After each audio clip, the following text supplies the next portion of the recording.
Hi, welcome to Fireplace Tales.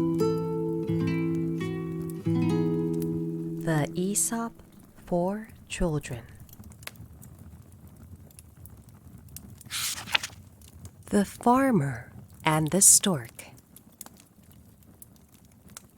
A stork of a very simple and trusting nature had been asked by a gay party of cranes to visit a field that had been newly planted. But the party ended dismally, with all the birds entangled in the meshes of the farmer's net. The stork begged the farmer to spare him. "Please let me go," he pleaded. "I belong to the stork family, who you know are honest and birds of good character. Besides, I did not know the cranes were going to steal." "You may be a very good bird," answered the farmer, "but I caught you with the thieving cranes, and you will have to share the same punishment with them." You are judged by the company you keep. The Travelers and the Sea. Two travelers were walking along the seashore. Far out, they saw something riding on the waves. "Look," said one. "A great ship rides in from distant lands, bearing rich treasures." The object they saw came ever nearer the shore. "No," said the other, "that is not a treasure ship. That is some fisherman's skiff, with the day's catch of savory fish." Still nearer came the object. The waves washed it up on shore. "It is a chest of gold lost from some wreck," they cried. Both travelers rushed to the beach, but there they found nothing but a water-soaked log. Do not let your hopes carry you away from reality. The Owl and the Grasshopper. The owl always takes her sleep during the day. Then, after sundown, when the rosy light fades from the sky and the shadows rise slowly through the wood, out she comes, ruffling and blinking from the old hollow tree. Now her weird "hoo, hoo, hoo, hoo, hoo" echoes through the quiet wood, and she begins her hunt for the bugs and beetles, frogs and mice she likes so well to eat. Now, there was a certain old owl who had become very cross and hard to please as she grew older, especially if anything disturbed her daily slumbers. One warm summer afternoon, as she dozed away in her den in the old oak tree, a grasshopper nearby began a joyous but very raspy song. Out popped the old owl's head from the opening in the tree that served her both for door and for window. "Get away from here, sir," she said to the grasshopper. "Have you no manners? You should at least respect my age and leave me to sleep in quiet."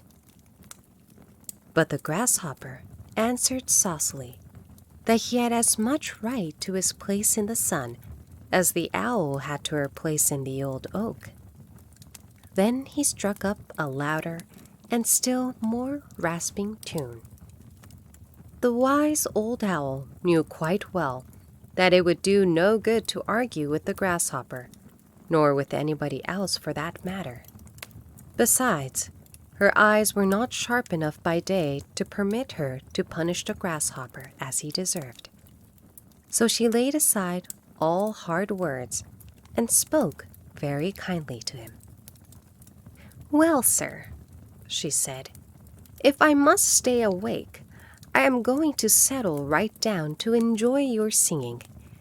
Now that I think of it, I have a wonderful wine here, sent me from Olympus, of which I am told Apollo drinks before he sings to the high gods." Please come up and taste this delicious drink with me. I know it will make you sing like Apollo himself." The foolish grasshopper was taken in by the owl's flattering words. Up he jumped to the owl's den. But as soon as he was near enough, so the old owl could see him clearly, she pounced upon him and ate him up. Flattery is not a proof of true admiration. Do not let flattery throw you off your guard against an enemy. The Boys and the Frogs.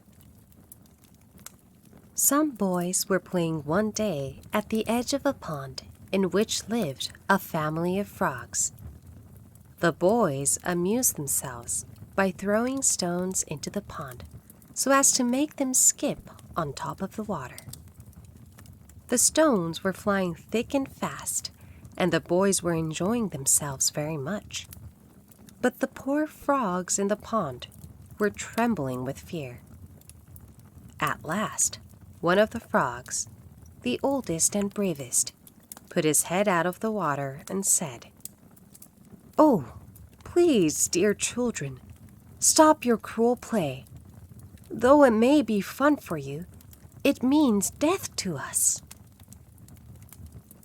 Always stop to think whether your fun may not be the cause of another's unhappiness. The Monkey and the Dolphin. It happened once upon a time that a certain Greek ship bound for Athens was wrecked off the coast close to Piraeus, the port of Athens. Had it not been for the dolphins, who at that time were very friendly toward mankind, and especially toward Athenians, all would have perished. But the dolphins took the shipwrecked people on their backs and swam with them to shore. Now, it was the custom among the Greeks to take their pet monkeys and dogs with them whenever they went on a voyage. So when one of the dolphins saw a monkey struggling in the water, he thought it was a man, and made the monkey climb up on his back. Then off he swam with him toward the shore. The monkey sat up, grave and dignified, on the dolphin's back. "You are a citizen of illustrious Athens, are you not?" asked the dolphin politely. "Yes," answered the monkey proudly.